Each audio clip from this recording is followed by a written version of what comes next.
और हद तो ये है कि ओल्ड फैशन फिटनेस के एक्सपीरियंस लोगों के ज्ञान को अपने आगे से लात मार के साइड पे कर देता है। 1970 की नॉलेज, गुरुजी नॉलेज को क्या कहते हैं? लात मारो। तरुण गिल, जो कि फिटनेस इंडस्ट्री में उल्टी सीधी टिप्स देने पे काफ़ी फेमस हुए हैं, जिनका पॉजिटिव पॉइंट ये है कि उन्होंने एक मस्कुलर फिजिक बनाई हुई है, रिगार्डलेस के नेचुरली बनाई है या इनहेंस तरीके से। एंड नेगेटिव पॉइंट ये है कि ये बंदा इसी बॉडी का एडवांटेज उठा के फिटनेस के नाम पे बड़े बड़े ब्लंडर्स मारता है और फिटनेस में इंटरेस्ट रखने वाले लोगों और बच्चों को उल्टी सीधी टिप्स देता है और ये अज्यूम करता है कि लोग इसकी बातों पे कुछ इस तरह रिएक्ट करेंगे। भाई ने बोला करने का तो करने का।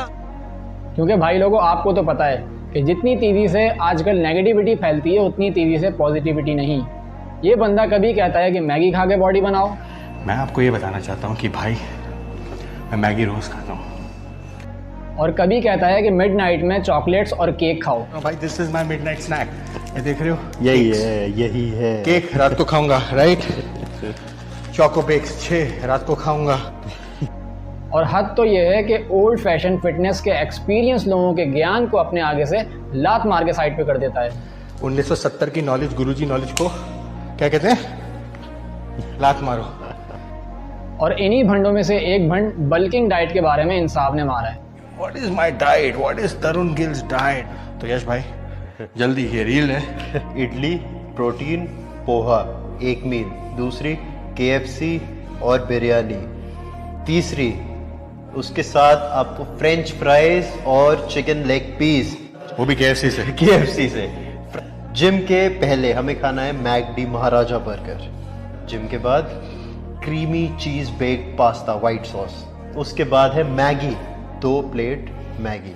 उसके बाद क्या खाना है? Ice cream, 200 ml ice cream. मॉन्स्टर बनना है तो खाना पड़ेगा। उसके बाद सोने से पहले क्या है? 3 मफिन्स, ड्राई मफिन्स। सुन लिया भाई? भाई ये बंदा तो सुबह से शाम तक सिंपल कार्ब्स, वो भी सारा जंक फूड से खिला के बॉडी बनाने का बोल रहा है। अब देखते हैं कि इस बात में कितनी सच्चाई है और कितना मिथ। देखो, अगर मैं भी इसकी बताई हुई डाइट के सिर्फ 1 या 2 मील्स ही फॉलो कर लूँ तो there is absolutely no doubt कि मेरा मसल पम्प कार्ब्स लोडिंग की वजह से फ्यू आवर्स के लिए इंक्रीज़ हो जाए और मुझे वर्कआउट के दौरान एनर्जी ज़्यादा मिले।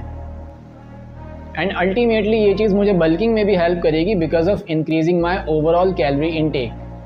क्योंकि मैं और मेरी जैसी जेनेटिक्स रखने वाले लोग जो कि प्योर एक्टोमॉर्फ्स हैं, अगर वो थोड़ा सिंपल कार्ब्स भी लोड करके एक्सरसाइज करें तो उनका मसल्स फ्यू आवर्स के लिए बड़ा दिखने लगता है ग्लाइकोजन स्टोर्स फिल होने की वजह से।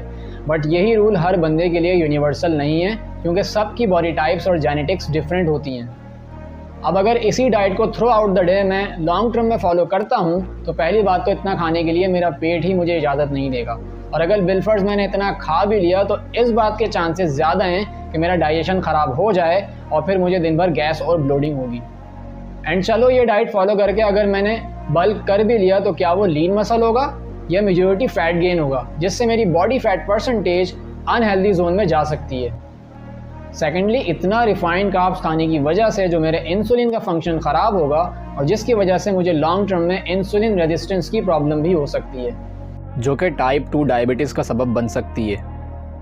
इसी तरह हाई कार्ब इंटेक की वजह से मुझे दिन भर लेथार्जिक फील होगा because of rushing up my blood sugar levels, and मैं रूटीन के काम भी फोकस और अटेंशन के साथ नहीं कर सकूँगा। एंड हाई फैटी फूड खाने की वजह से लिवर पे टॉक्सिक ओवरलोड बढ़ सकता है और लिवर फंक्शन डिस्टर्ब हो सकता है या मुझे कोलेस्ट्रॉल की प्रॉब्लम भी हो सकती है। मोरोवर, अनहेल्दी फूड खाने की वजह से फ्यूचर में मेरी बॉडी में एसेंशियल विटामिन्स एंड मिनरल्स की डेफिशिएंसी हो सकती है। तो भाई अगर किसी ने बल्किंग ही करनी है ना तो इस तरह की डाइट ज़रूर फॉलो करो, लेकिन अगर अपनी ओवरऑल हेल्थ को मेंटेन करके चलना है तो क्लीन बल्किंग करो, चाहे उसके लिए मंथ्स और इवन ईयर्स का पीरियड ही क्यों ना लग जाए। इन दी एंड मेरा ओपिनियन ये है कि इस तरह के फेक फिटनेस इन्फ्लुएंसर्स को फॉलो ना करो जो फेमस होने के लिए किसी हद तक भी जा सकते हैं। And before changing your diet seek help from a professional जिसको एक्सरसाइज और न्यूट्रिशन की प्रॉपर नॉलेज हो।